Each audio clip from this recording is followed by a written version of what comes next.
Welcome to Come and See, your podcast for finding truth in a world of chaos. Brought to you by Living Waters Abide Ministries. With host and founder, Richard Case, and co-host and retreat leader, Kathy Ricconi. Join us every weekday at this time to discuss news, spend time in the Word, and receive answers to your personal questions about living life in God's truth. And now your host, Richard Case.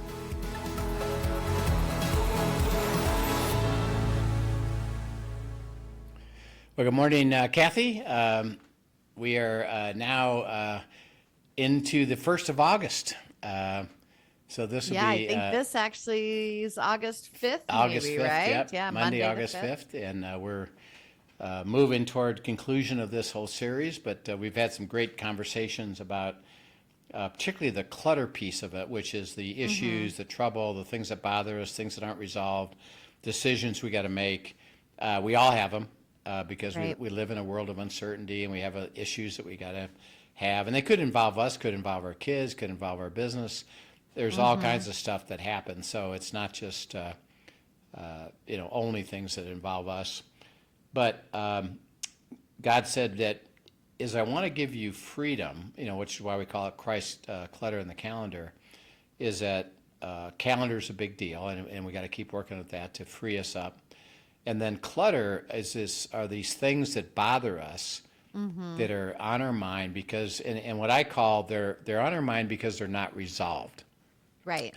They're not finished yet. They're not concluded. There's not a answer yet, and we're in the middle of it. And we think about it, and he said, if you let it burden you, you might even have your calendar in pretty good shape. But if you let your mind keep processing and obsessing and worrying about the stuff, you could maybe even have the time to be with your family, but you're really not. Right. Because not you're fully present. Because you're occupied with your mind, which is, part of our life. So he said, I want to free you from that. And the key is, as we've tried to say it, is it's not when it's resolved. Because, interesting enough, first of all, and just think of the simplicity of this. Do you have more than one thing you got to deal with? Yes. Oh, yeah. So, and Linda and I, we basically always say we have 10 to 20 things that we have our clutter list, our unresolved issues list. Okay, good. One of them's resolved, or two of them is resolved. Well, guess what? There's still 8 others. Right. And by the way, there's new ones that come on. I mean, so it can't be when you get it resolved, because you're always going to be in that process of something working toward resolution. So it's not about, well, when it gets all solved, I'll feel good. God says, I want you to feel good while I'm resolving it. And that'll happen all the time. You can release the burden. You don't need to live under heaviness. And I want to give you a life that is full of margin with your calendar. And I want to give you a life that's freedom in your thought life, which is not about that you deny that you have these issues, but rather that I'm going to resolve them, and now you're walking with me to resolve them. Last time we hit Psalm 34, that basically said, by the way, I'll resolve them all, which is good news. Right. And then he says, you depart from focusing on the frustration, don't accept it, Right. and say, I don't need to put up with this. I don't know what to do about this. And I'm not going to fix it myself, but I'm not going to just sit here and accept it.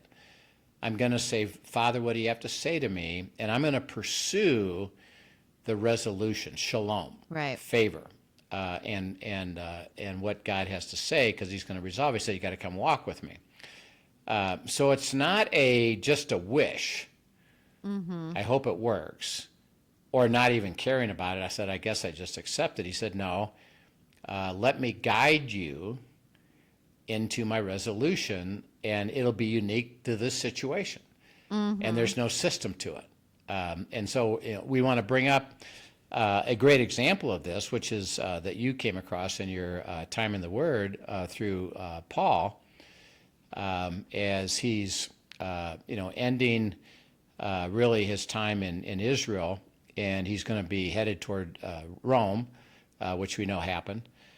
And you remember now, this is probably at least 5, 6, 7, 8, 10 years, if not longer, from the time he was converted.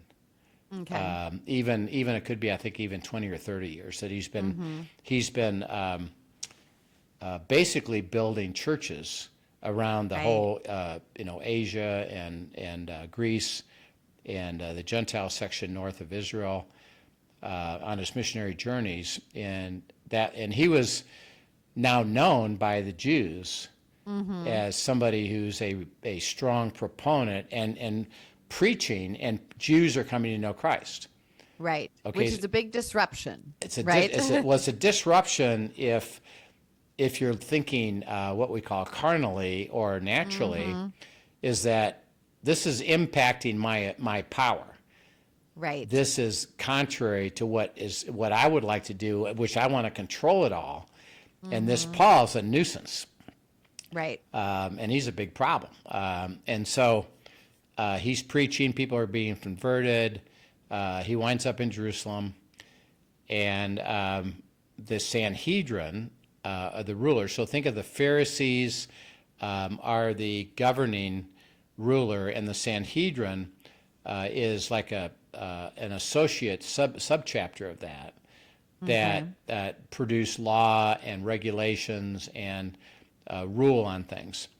Okay. So he's appearing before them, and they're mad. And they've decided, you know what, we don't want to put up with him Right. anymore, so let's arrest him. So they arrest him, bring him before the tribunal, and they basically question him and say, well, I know what you guys are saying, but I can't prove anything specific to him that we would hang him on, basically. And they say, phooey, we're gonna take him, and you know what? We want to kill him. So they arrest him, and then they're plotting to kill him Right. and get rid of him. And they think they can do it. So would you say that Paul's in trouble? I'd say Paul's Yeah. in trouble. Yeah, Paul's in trouble. So again, just to keep reiterating, did God say, I'm never going to have you experience trouble? Nope. No. Actually, he said, and he actually foretold this, he said, you're going to be persecuted. You're gonna have to come on my behalf and put up with people coming against you, even to the point of wanting to kill you. And they do. So they throw him in jail. They are threatening to kill him, and they're working to kill him. So he's in trouble. Okay, now let's pick it up. This is Acts 23. Pick it up in verse 10 and go down to 22. And this describes what happened here. Yeah, I love this. Now, when there arose a great dissension, the commander, fearing lest Paul might be pulled to pieces by them, commanded the soldiers to go down and take him by force from among them and bring him into the barracks. But the following night the Lord stood by him and said, Be of good cheer, Paul, for as you have testified for me in Jerusalem, so you must also bear witness at Rome. And when it was day, some of the Jews banded together and bound themselves under an oath, saying that they would neither eat nor drink till they had killed Paul. Now there were more than 40 who had formed this conspiracy. They came to the chief priests and elders and said, We have bound ourselves under a great oath that we will eat nothing until we have killed Paul. Now you, therefore, together with the council, suggest to the commander that he be brought down to you tomorrow, as though you were going to make further inquiries concerning him. But we are ready to kill him before he comes near. So when Paul's sister's son heard of their ambush, he went and he entered the barracks and he told Paul.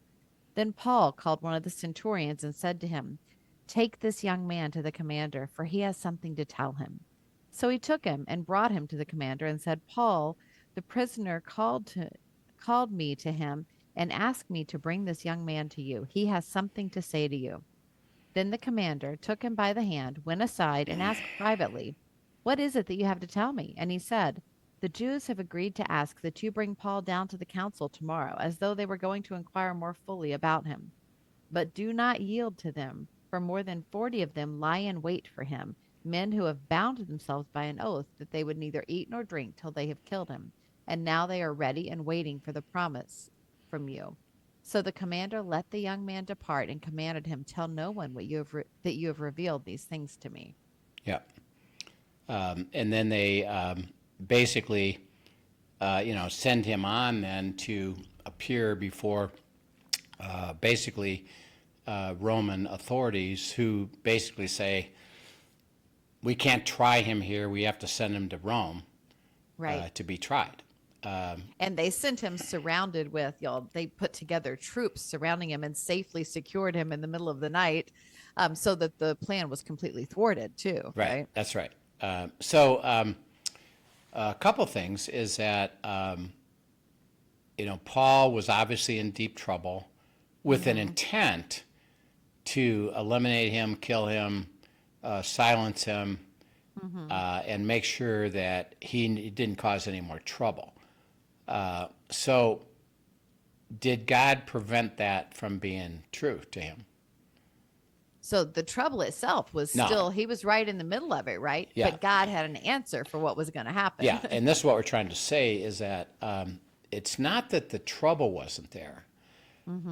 He had adversity. He had persecution. He had unfair things going on with him. And what Paul didn't do, and you don't hear this in any of these discussions, is that, God, how could you let this happen to me? And that's what I hear a lot with people that are going through adversity and trouble, is that, well, wait a minute, I thought God was in control, and I'm a child of God, so how could you allow this trouble to happen to me? And I don't understand this, and either I've done something wrong, or I guess it isn't true that you protect me, because that's their conclusions. But Paul doesn't go that way. See, he doesn't even think that way.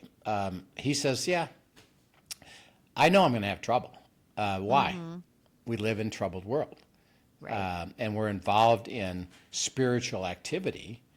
And because we're following God, not only does the world come against us, but we have an enemy, the demonic, who's trying to thwart my following God.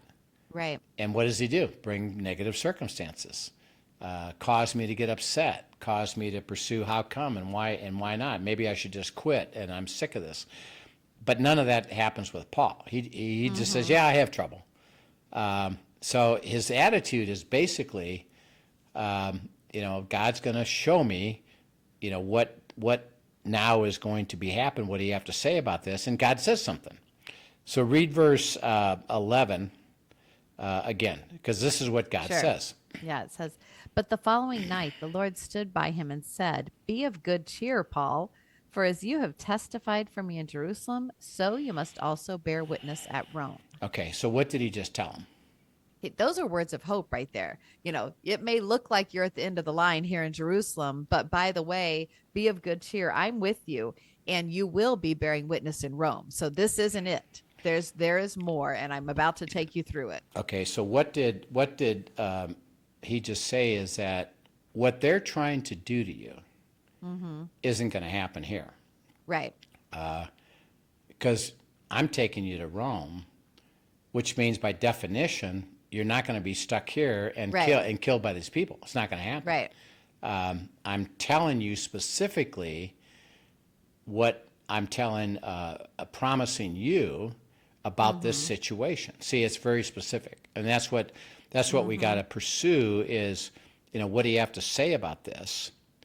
And I'm going to listen and receive, and it's very personal, it's very precise, it's very unique, and God is speaking to him of, yeah, I understand the trouble, and I'm not going to remove you from it at the moment, but I'm going to protect you inside of it. You can trust me. Right. I'm going to go. Okay. So Paul gets hope, and he doesn't question any of that. Right. Okay, well, how are you going to do that? And what about this? What he just says, I'll just follow you. You just told me you're going to resolve it, and I'll just follow you because I know you will, and I'll just walk with you as to what of it. Okay, then what happens? How does God preserve it? Yeah, it's so cool because his nephew actually overhears the plans that this group of Jews has to basically ambush him on the way to this speaking in front of the Sanhedrin. Yep. And he's going to ambush them, and he hears the plan and goes to him and tells him. And I love how just thinking about that, using my imagination, picturing what that looked like, because Paul, it says in verse 16, so when Paul's sister's son heard of their ambush, he went and he entered the barracks and he told Paul. Paul had such a heart to receive that because God had already started this dialogue with him. God had already told him just a few verses back here, hey, this isn't it. I am going to take you. You're going to testify in Rome. And so rather than, like you said, sitting on the speaking lies, self-talk, all of the different things that we can do in doubt and questioning, Paul was sitting expectantly. And when he received that news from his nephew, he knew something.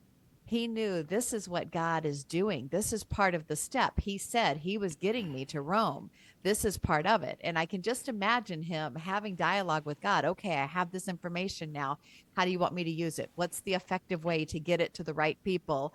And then you watch the story unfold as he follows God's instruction. And I just think it's a beautiful picture that not only did he hear the promise, but he didn't just hear it and sit. He heard it and expected and waited for God to speak more. Yeah. Right? Yeah. And as he got instruction, why was that important to Paul, and what happened with that? Well, he had to walk that out. Yeah. When he got that instruction, again, the nephew told him this. He could have just done nothing. He said, okay, God, you figure it out. I hear what's coming. Go ahead and do something about it. But instead, he's like, okay, God, what do I do with this? And God tells him, I believe, to take that, to send his nephew to someone in charge so that they can hear the plans.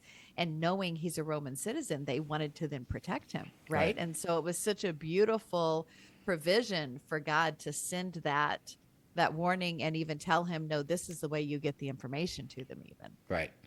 Right. So the resolution, and this is why we have to understand this, is it's not a generic, just trust me, I'll take care of it. It's, I've told you my promise. And of course, the promises we've received is that I'm going to deliver the covenant to you in the middle of your trouble. I'm gonna make all things work together for good. You can trust that as my promise, but don't just leave it there. Okay, good. Let me know when you do. It's rather, I'm willing now to listen to your instruction, which, think about this scenario, it's very specific. I need to do this, this, and this, and I'm telling you how to do it, what to do, and how to process it.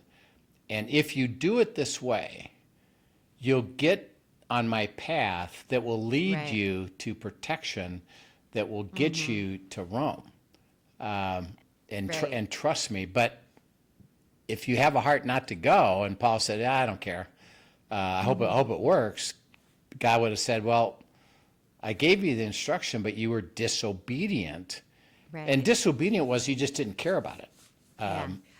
Well, and I think sometimes even just that not putting God in a box, God had given him the beginning instruction there, but he hadn't told him how it was all coming yet.